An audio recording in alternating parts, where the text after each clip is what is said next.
Presidente ho ng Automobile Association of the Philippines at laging ito, maganda mga insights nito, no? Walang iba kundi si Joe Ferreria ng AAP.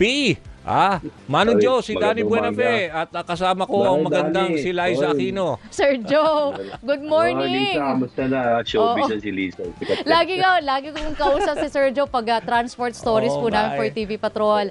Okay, siguro umpisahan ko na, Manong Joe, anong ngayon ang tingin nyo, alam ko naman meron kayo laging di ba?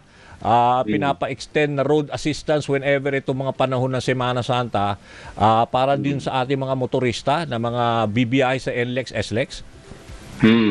Bumaba ngayon ang mga nabiyahe. Nung nakaraang linggo pa, napansin na namin yung pagbaba kasi may tala kami kung ilan yung mga natotowing namin. Natural na, pagka konti ang dumadaan po, konti yung nagkakaproblema sa sasakyan. So ramdam na namin na talagang buwaba ang buwabiyahing mamamayan ngayon. Mahal kasi gasolina, ginto na eh. Oo. Tapos pero 'di ba may mga naman binibigay na discount sa mga tollway para doon sa mga PUV. 'Di ba? Mga vehicles. Oo. Yung kasi transport critical area na tuunan ng pansin ng gobyerno yan no kasi ang pagkain hindi naglalakad papuntang grocery sasakay ng bus or truck.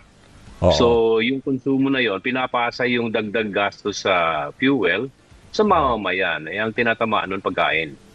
So yun nga, pati yung inflation binapansinan ng gobyerno. I think the government is responding properly, no? Medyo nainip lang yung mga tao nung umpisa. Inaantay nila ano magiging responde ng gobyerno. Tanong ko lang ito kasi napansin ko lang ito raw panahon ngayon dahil pagsirit nga ng pagtaas ng presyo ng langis, marami yung mga private vehicles nag-decide na lang na mag-take na lang ng bus pag uuwi. Kasi instead of using their own cars, di ba? Napansin nyo ho ba yan? Ito mga private motorists, siguro yung feedback sa inyo. Kasi pag nasa kalsada ka, halos araw-araw nasa kalsada ako makikita mo na mas marami talaga, naglipa na yung private na vehicle, no? Papasok, lalo na pagka rush hour, Siyempre, pagka official ka na isang kumpanya, natural sa'yo na may dala kang sasakyan, Pero ngayon, makikita mo, natututo na sila. Kung ang lakad mo ay bahay, opisina lang, mag-commute ka na. May P2P naman o may mga aircon na bus. Sila lang ang sinasakyan nila. Opo, pero alam naman po natin, Sir Joe, kung pupunta po tayo sa Mapang 9 Kalsada tuwing rush hour, grabe po ang pila sa iba't ibang klase po natin ng mga PUVs, yung sa may EDSA busway, yung tren. So, syempre po parang may iba na hindi rin po option for them ang mag-commute. And nabasa po namin sa isang article ng MMDA, plano nilang isuggest na magkaroon na lang nitong tinatawag po nating carpooling program. Sir Joe, ano po bang masasabi nyo dito? Is that safe? Is that okay? Kasama yung isang manager ko dun sa yung advocacy manager ko dun sa meeting, Nakita ko nga yung resulta na medyo may gaps, Pero humihingi pa sila ng puro-puro kung paano may improve, Yung shuttle bus service kasi, kung titingnan mo yun, limited ang scope noon para lang sa isang opisina o isang organization. Halimbawa, yung homeowners association siguro magtatayo sila ng shuttle para sa mga residente or yung pareho kayo ng opisina magtatayo ng shuttle. Yung kumpanya mismo mag-initiate, di ba? Pero meron ding challenge yun kasi kung ikaw yung kumpanya, nalulugi ka na kasi mataas ang kuryente at fuel, hindi basta-basta ina-adapt yung ganung klaseng sistema na mayroong private shuttle. Kasi nakalagay doon sa guideline, hindi pa pwedeng maningil paano natin, saan manggagaling yung fuel ng mga shuttle, So, absorbin ng opisina yon. So, okay naman yun, I don't have any disagreement with the shuttle. Pero ang itinutulak namin talaga, yung ride sharing. Ride sharing. So paano ang mechanics ng ride sharing? Ride sharing, alam mo, magkakaibigan kayo, papunta kayo ng isang lugar, di ba? Mag-ambagan na lang kayo sa gasolina. Parang carpool sa eskwela. Okay. Lalo na kung out of town, di ba? Kung out of town, pareho naman kayo pupuntahan. Let's say Batangas, ganon, mag-decide na lang kayo. Tapos lang tayo, ambagan sa gas. Ambagan kayo sa gas, ganun yun di ba?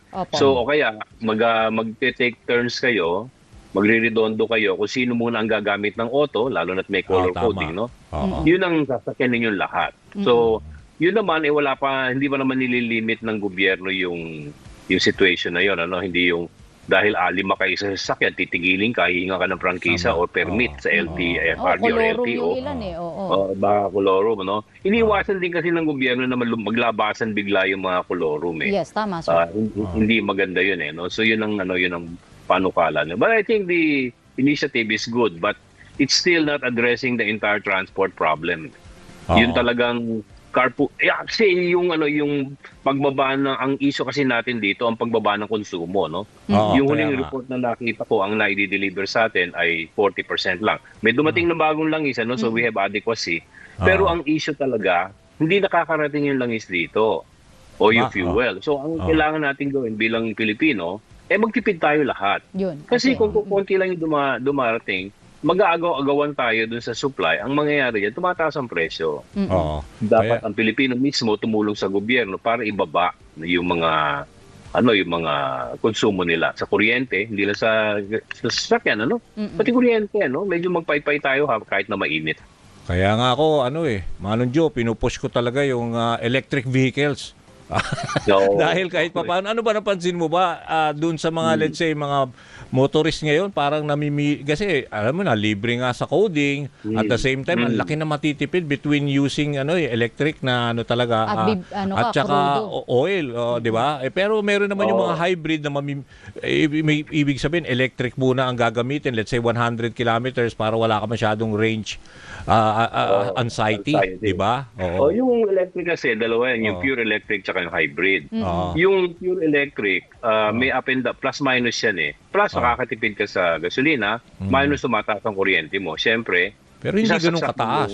mo Ako kinocompute ko na eh. Oo.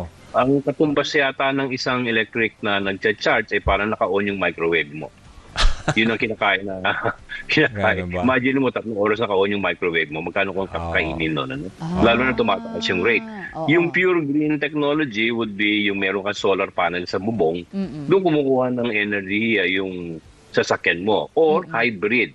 Kombinasyon ng gasolina. fossil fuel, engine May at ibang saka mga tao yun, I think, ang mas prefer. yung hybrid magandang sasakyan nyo kasi nga hindi mo siya charge. It's self-charging, so Hindi, which is bugbog very din good. yung baterya actually kung meron kang option na gagamitin mong crudo. Katulad in my case kasi, somehow, meron kang, let's say, 100 kilometers na kung within Metro Manila lang ang driving, hindi ka naman kukonsumo everyday ng ganyan, maximize mo yung 100. So, ibig sabihin, kahit mga 30, 20 kilometers lang, you don't have to charge it everyday.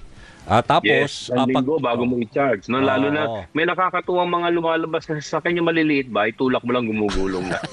ang dami nga electric cars Di ba ngayon. cute? Oo. May cute, 600,000 lang o 700, may mga cute na sasakyan. Pure electric, pero ang konsumo, tama ka Dani, no? 2 linggo na, hindi mo pa charge kasi napakatipid kumain ng elektrisidad. Pero yun ay city Yun ang driving maganda. lang ba yun?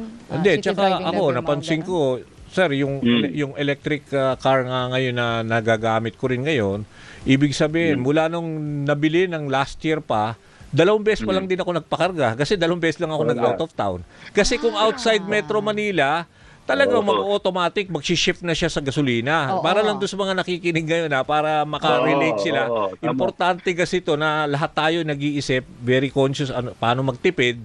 Yun, yun ho yung advantage na nakikita ko na biro mo, ilang beses lang, mga 2,000 mahigit lang ang naano ko. Pero syempre, yung kuryente, sabi mo, nadagdagan, pero hindi as much as ngayon sa nararamdaman itong sobrang sirit sa gasolina. In-anticipate na namin tataas ang bentahan ng electric. Ngayon, right now, before the problem arose, 50% ng 500,000 na new vehicles ay electric. Dati 5% So lang yan. Ngayon, tumataas 50% na. Yun ang naririnig mo. Tataas pa lalo yan, At Dani. saka kasi magmamahal pa siguro, no? Manong Joe? hindi siya nagmamahal eh. yun ang Kasi advantage. competition sila no? Competition sila no? Gusto nilang. Tsaka may tax advantage sila eh. Hindi siya tinatax mabuti ng gobyerno kumpara sa ICE engine or internal combustion engine. So, mas maganda yung benepisyo na kukuha mo. Hanggang 2030 lang po yun. May batas po yan. Hindi yan forever. Walang forever sa subsidy ng gobyerno sa electric vehicles. So far, wala pa.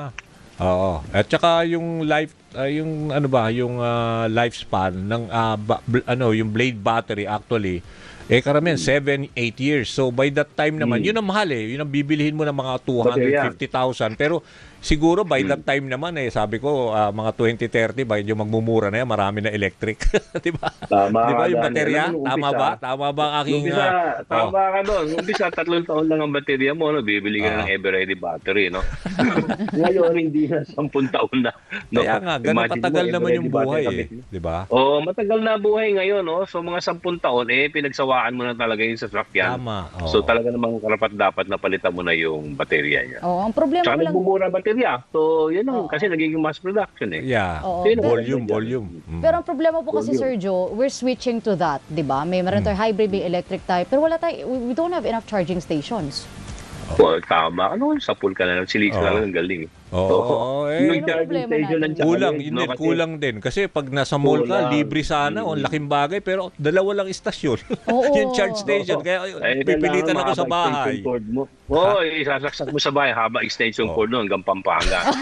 Yun na. Oo. Problemado Pero may tayo mga doon, oo. minsan din nag-o-offer din yung mga car companies ng yung mga electric vehicles, may mga remote charger. Kala ko power bank. Magdadala. Hindi, remote charger. May dala ka. Ang problema mo, sino papayag na isasaksak mo yung charger mo? Good point. Sa Oo, kalagit isa pa yun. ng karanglan, hindi pwede yan. So, napansin ko yan, kagagaling ko lang ng Indonesia, no? Oo. Yung mga rest stop, kung tawagin, saan tumitigil ang mga sasakyan, meron silang ultra-fast charger. 15 minutes full charge yung Ooh. hindi ko alam pa paano yung teknolohiya nila doon. Ano? Pero meron. nakalagay doon 15 minutes, saka full charge yung electric. Tapos malayo Ang na, dami di ba? electric sa Malayo kanila. na yung mararating mo Oo. agad, di ba? Para ka lang Oo. nag-charge lang ng fast na power bank.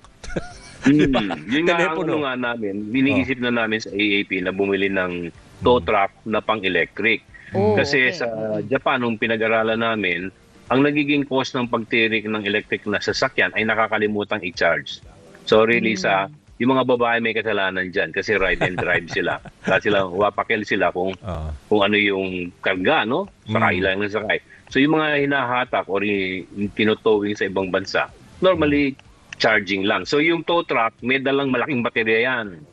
Isasaksak yung auto mo para magkaroon ka ng 50% or 25% charge para makarating ka sa bahay at mag-charge ng sasakyan mo. Okay, sige. Nako, sir, medyo kinapos na tayo ng oras pero gusto ko lang malaman bago kayo namin bitawan, yung ba mga insidente ng mga road rage bumababa sa pagtaas ng o lalo maraming uminit ang ulo? Dani, ako doon tumataas, Dani. Dapat yata bigyan Dumami natin yung ba? mga driver. Yung mga Dumadami eh. Ha? So, yung ang panukala ko, yung numero na nakikita ko sa social media, no? Oo. Hindi, diba lahat ng tao may camera eh. So, nagiging spectacle na araw-araw yung suntukan. Marami ko lang motor bigyan at ng saka kotse, ganun, 'di ba? Laging ganun away. Lahat, motor, ewan ko ba, bigyan natin sila ng boxing gloves para meron tayong pinapanood ng maganda. Magbunta lang kayo dyan, sige na nga. Sige. Awat ka ng awat, wala nakikinig eh. Okay. Di ba, maghinahon tayo, magbagong buhay na tayo, Holy Week na, no? Sige po. Nako, maraming salamat sa inyong ibinahagi uli sa amin at saka sana ingat tayo dito sa Holy Week. Salamat po. Thank you, Manong Sir Joe. Joe. Okay. Bye-bye. Yan si Joe Ferreria, presidente ng Automobile Association of the Philippines.